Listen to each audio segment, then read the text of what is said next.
தம்பிங்களா பாருங்க, இன்னைக்கு வந்து அகாடமிக் கிளாஸ். ஜிம்ரான் என்ன சொல்றாரு அப்படின்னா, எப்பவுமே வந்து ஒர்க் ஆன் அவர் செல்ஃப், நமக்குள்ளதான் ஒர்க் பண்ணணும். உங்க வீட்டுல வந்து லைப்ரரி இருக்கா? கிச்சன் பெருசா இருக்க, லைப்ரரி இருக்கா? நம்ம வந்துட்டு உடம்புக்கு இப்படி சாப்பிட்றோம், நிறைய மெனு, நிறைய வெரைட்டி, அசைவ உணவு, சைவ உணவு, திரவ உணவு, இந்த மாதிரி என்னென்னமோ சாப்பிட்றோம். இங்க மூளைக்கு என்ன உணவு கொடுக்குறீங்க? மூளை வந்துட்டு எம்டி லேண்ட் மாதிரி, அதுல நம்ம என்ன போடுறோமோ அது முளைக்குது. ஸோ எப்பவுமே ஹார்ட் ஒர்க் நம்ம பண்றோம், ஆனா அந்த ஹார்ட் ஒர்க் பண்றப்ப smart work with hard work.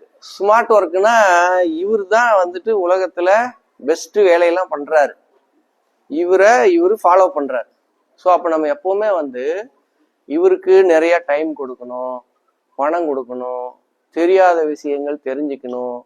மெயினா வந்து மைண்ட் செட் சொல்றாங்க, டிசிப்ளின் சொல்றாங்க, செல்ஃப் எஸ்டீம் சொல்றாங்க, செல்ஃப் டிசிப்ளின் சொல்றாங்க, செல்ஃப் கான்பிடன்ட் எப்படி நமக்கு வளர்றது சொல்றாங்க.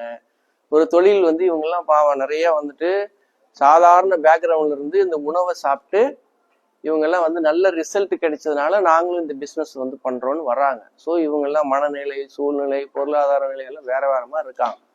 ஸோ ஜிம்ரான் சொன்ன, பிலாசபர் சொன்ன பிரகாரம் 80% இவங்க கிட்ட ரெடி பண்ண வேண்டியிருக்கு. அதுக்கப்புறம் தான் மார்க்கெட். இப்போ ஃபார் எக்ஸாம்பிள் மிலிட்ரிக்கு ஆல் கிரவுண்ட்ல எடுக்கிறாங்க, எடுத்த உடனே கொண்டு போய் போர்ல இறக்கி விட்டா என்ன ஆகும்? ஃபர்ஸ்ட் எடுத்து அதுக்கப்புறம் அவங்கள நம்ம ட்ரெயின் பண்றாங்க. ஒரு 6 மாசம் 1 வருஷம் ட்ரெயின் பண்ணி எல்லாத்தையும் சொல்லி கொடுத்து அதுக்கப்புறம் களத்துல இருக்கிறாங்க. அந்த மாதிரி ஸோ இவங்களுக்கு பிஸ்னஸ் பேசிக்ஸு எப்படி இவரை ரெடி பண்றது, எப்படி நம்ம லைஃப், பிஸ்னஸ், குழந்தைங்க, ஹஸ்பண்டு, ஒய்ஃபு, வேற ஏதாவது பார்ட் டைம் பண்ற வேலை, பிஸ்னஸ் எப்படி பேலன்ஸ் பண்றது, இந்த மாதிரி நிறைய விஷயங்களை நம்ம இவங்களுக்கு அகாடமிக் கிளாஸ்ல சொல்லி கொடுத்து அவங்களுக்கு வந்து ஒரு டாஸ்க் கொடுத்து, அசைன்மெண்ட் கொடுத்து, காம்ப்ளிமெண்ட்ரியா நிறைய வந்து புக்ஸ் கொடுத்து இவங்கள ரெடி பண்றோம், ஹோம்ஒர்க் கொடுக்குறோம்.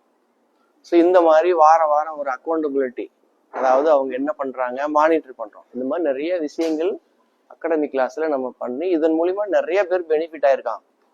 அந்த பர்சன் எப்படி பெஸ்ட் ஆயிருக்காங்க, பணத்துல எப்படி அச்சீவ் பண்ணியிருக்காங்க, பதவியில எப்படி ரீச் பண்ணியிருக்காங்க, பொருட்கள்லாம் எப்படி வாங்கியிருக்காங்க, இந்த மாதிரி எல்லாம் வந்துட்டு அவங்க கிட்ட நம்ம அடுத்த வீடியோல கேட்டு தெரிஞ்சுக்குவோம்.